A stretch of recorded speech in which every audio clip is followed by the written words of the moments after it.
Wow, I really got the easier of the two readings, didn't I? Nice work.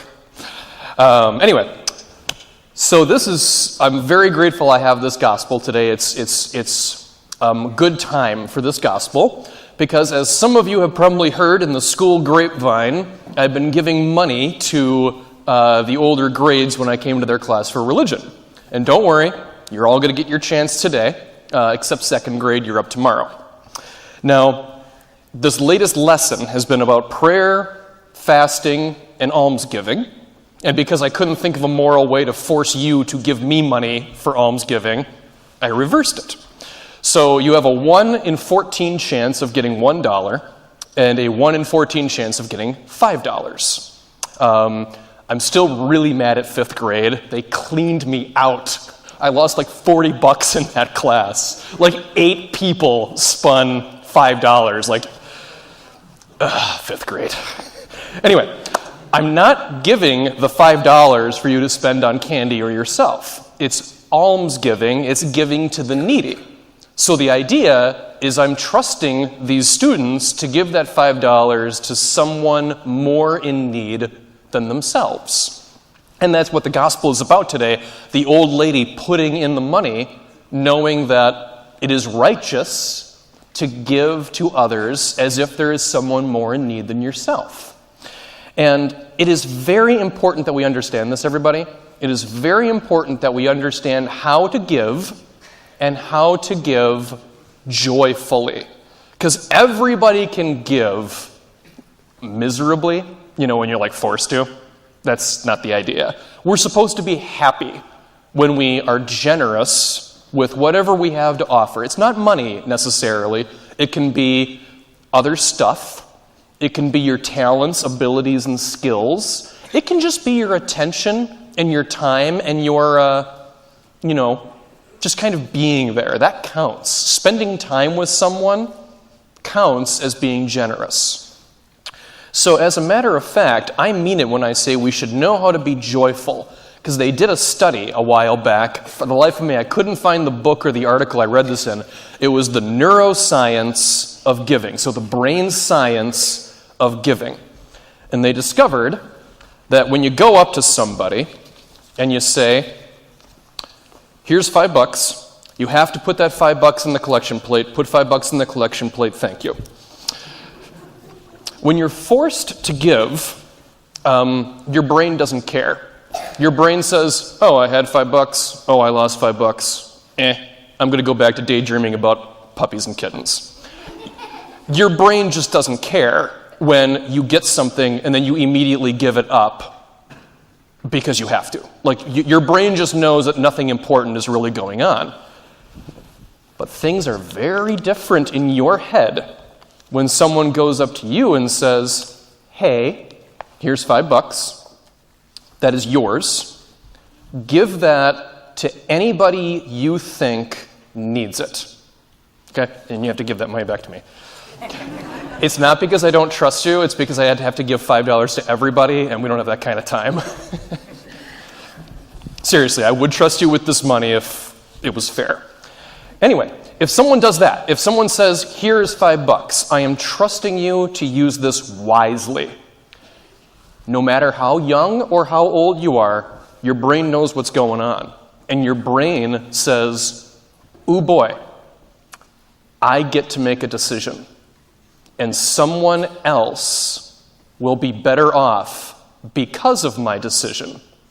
And somewhere inside your cabeza, that's Spanish for head, somewhere inside your head, your mind knows that that's a big deal. I get to help someone because I choose to. That is way different than your mom saying, here's $1, put it in the collection basket. That's not a bad thing, don't get me wrong. But when you give, not because you're forced to, but because you choose to, that is a major, major thing. And the happiest people in the world understand that and understand that it is good to give. Pop quiz. What's the next holiday coming up? Yeah, I'm pretty sure you all know. Just say it. Christmas in almost exactly a month. And our favorite part of Christmas, because I know you kids, is presents. Yeah, I know. And I know that you've heard that phrase, "'Tis better to give than receive." That is true. I am a priest. I have to say that. If I wasn't a priest, I would say it anyway because it's true. It is better to give than receive. And I sincerely hope that Christmas is great and that your parents and Santa are good to you. No problem with that at all. But I sincerely want you guys to understand that it is also part of Christmas to give. It is part of Christmas to give. Okay? I don't know what abilities you guys have in terms of giving. But no matter what you have, I really want you to push yourselves to giving something truly generous to another. All right? I'm not just talking about the homeless, although that's great. I'm not just talking about charity. That's great. At the very least, every single one of you has the ability to do something truly heartwarming for your brothers, sisters, parents, grandparents, and maybe a neighbor or two. You can do that. And it is part of Christmas to do that. It is part of Christmas to give. And I will tell you, just like that neuroscience, that brain science of giving, there is a difference. When you feel good about giving to someone else, it's a different kind of joy. All right? It's not the same kind of joy you get from eating a delicious chocolate donut. I love chocolate donuts. They are amazing. But that is a physical pleasure. It comes and it goes. Some of you may like roller coasters more than I do. My parents traumatized me when I was 3, so I actually don't like roller coasters. But all of those things, those are pleasures that come and go. But when you do something like give because you choose to, that is the Holy Spirit moving within you. And you're feeling good not because you're getting a sugar rush or adrenaline from the roller coaster.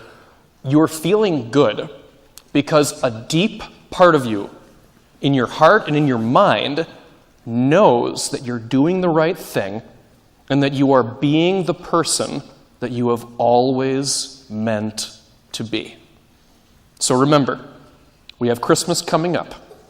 It is good. It is more than good. It is great to give. It is part of Christmas to be charitable and give. Okay? Best of luck today with the game, and be generous to your friends, your family, and your neighbors, because that's part of what Christmas is all about.